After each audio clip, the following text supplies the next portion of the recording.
congratulations, first of all. Stand by. Can I get the back of the room, please quiet down? Thank you. Molly Huddle, our top American woman in the half marathon, set an American record of 1:07:25. Previous record was 1:07:34, held by Tina Casper, so Molly broke the record by 9 seconds. She also unofficially has broken American records en route at 10 miles and 20 kilometers.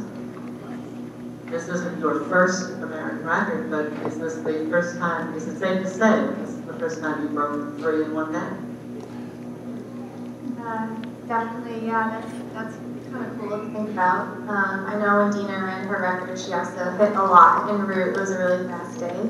So yeah, those days don't come around too often. I feel lucky to be able to be in this race because it was so deep and the course is so fast that everything just kind of came together.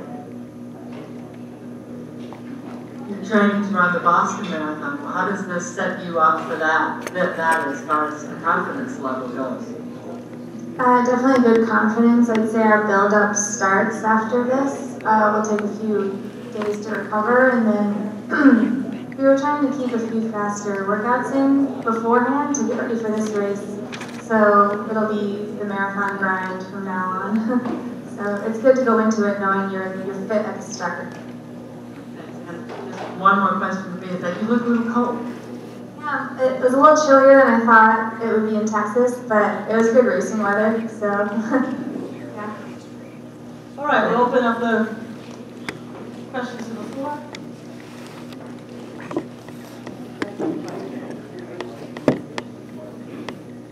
Hey Molly, how you doing? Hey Molly, how you doing? This is Glenn Hill with the Houston Chronicle. Between you and Jordan, do you feel like you guys are really elevating the state of women's distance running? Definitely, I think, well, just if you look at the field we have in Boston is Jordan, who's running 2:20, and Shalane, Des, and myself, and I think everyone's excited about that matchup because all of us have something interesting to offer in the marathon that gives us a shot at a win. So I think that's probably depth in the U.S. on the women's side that you haven't seen before. So that's always exciting, and I think that's elevating our profile a lot. So it's going to be, I love that when you go into a race with big competition and everyone's talking about it. It's exciting. Was there a point in this race where you sort of felt very confident that you could break that record, or maybe even more confident? I think we were going really well through 10 miles, but then, and I felt good about the record, but then I kind of blew up when they dropped me there, the top 6 women, so I was worried then. Once I was dropped off the pack, I wasn't with anyone, racing anyone, and that's when I kind of gained a lot of seconds because I was already hurting. So I was actually worried about it the last 3 miles that I would kind of lose it. You've talked about being pushed through races and joked about being dragged through races sometimes. How did this race feel? I definitely was dragged. It was a really great opportunity though. I kept reminding myself that, this has to be one of the deepest halves in the country for women ever, and to be in that race and to be fit and ready for it is lucky, it's awesome.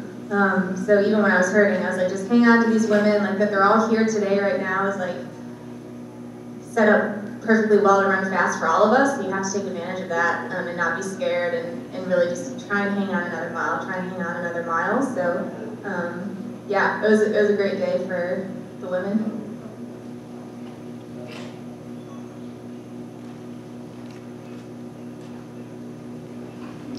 You said the last couple miles were kind of tough when you were by yourself. I was wondering if there are any men from the race who ended up being close to you, and what did you think about those last few miles just to get through the finish line? Yeah, I think I made it through 10, and then I knew I had, basically a 5K left, so I thought, this is a 5K race right now, it's not a half marathon, just race this last 5K, and I was trying to catch, there was a guy ahead of me, and then a guy came up behind me and ran with me for a little bit the last mile, which was nice, because I think I was slowing him down, but he was helping me a little bit stay on pace. So I think I slowed down to like 5:14 for the 11th mile, and that was I didn't want to do that again, so I needed a target. So I was definitely trying to use anyone around me to latch onto and race. But yeah, that was feeling rough. So did you have like a GPS watch the whole time to you what your splits were? I did have a GPS, but the splits on the course were like more accurate, so I was just using that. But I mean, honestly, like the women I was running with, we were clicking off like 505 to 508 the whole way, and I was just trying to stay as comfortable as I could in the back of that pack, and then I just didn't have to think about anything until I fell off. So. And you were going for the American record, but was there a certain time in your head that you were targeting, or was it all about just breaking these? I was trying to race. I mean, I wanted to first and foremost remember it was a race. I knew I was in over my head, so the record, if I fell off, was kind of like, okay, then focus on that. If we were going really slow, I probably would have, tried to get back on record pace, but I didn't have to even worry about that. So yeah, I was just trying to hold my own.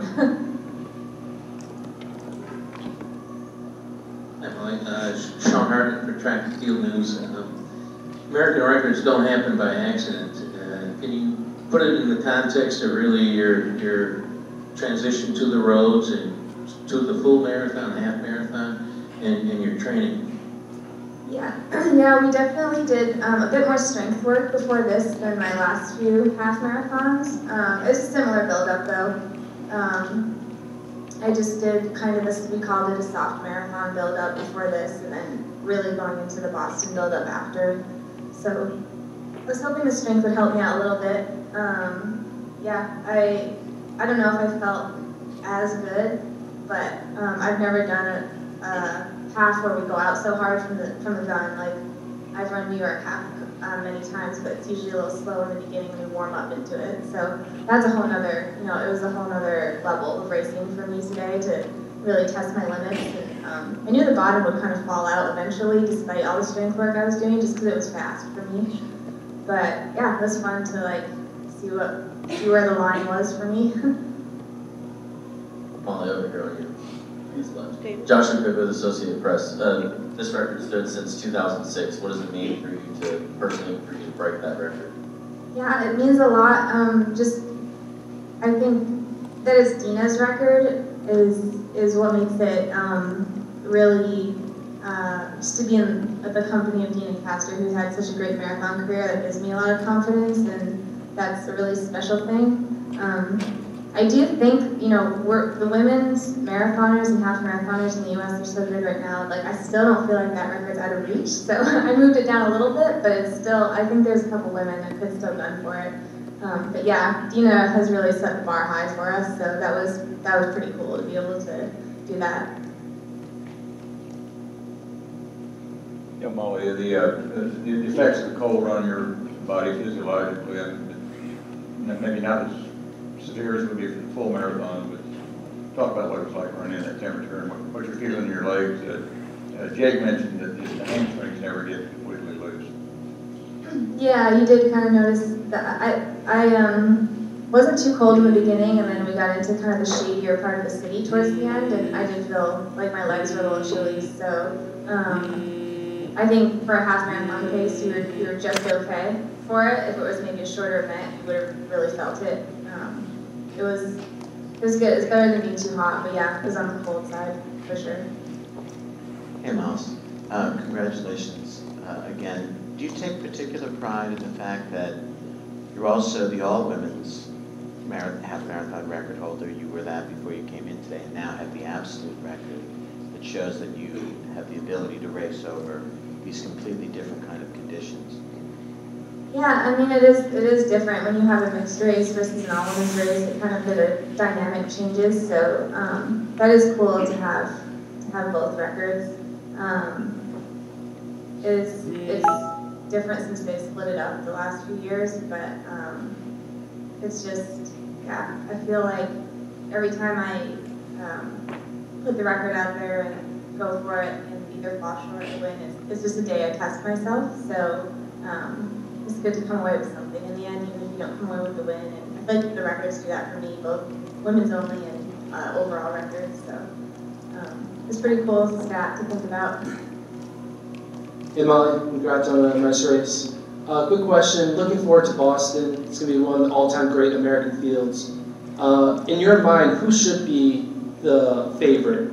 Is it Shalane with her experience, Jordan with her quick young times, or you being the half marathon record holder?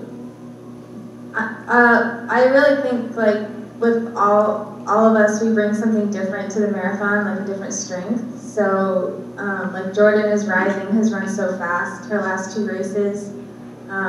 And Shalane is kind of a hometown hero in Boston and has run the course so many times. And Des has run her best ever marathons in Boston. That course is made for her. So I guess I bring the speed component to it. So you just don't know who's. That's why it's interesting. You don't know what's gonna win out in the end. So yeah, it's cool. It's gonna be a good battle. Molly, stay put. We're going to ask the other top Americans to join you on the stage, and we'll continue with the question.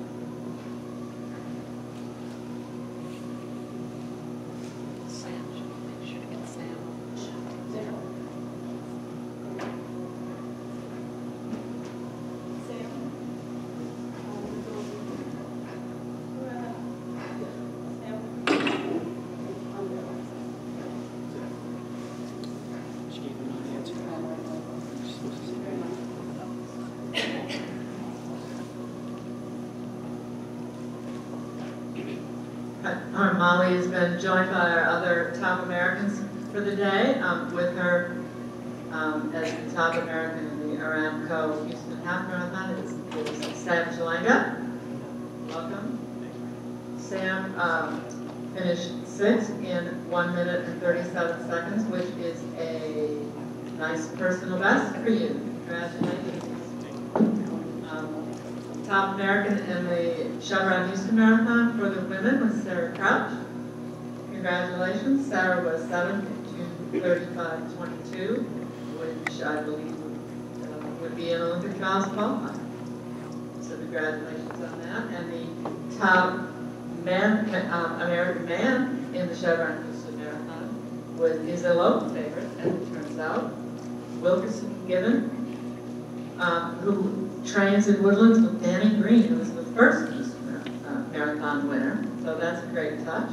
And was listed, he was 6th in 2:15:52.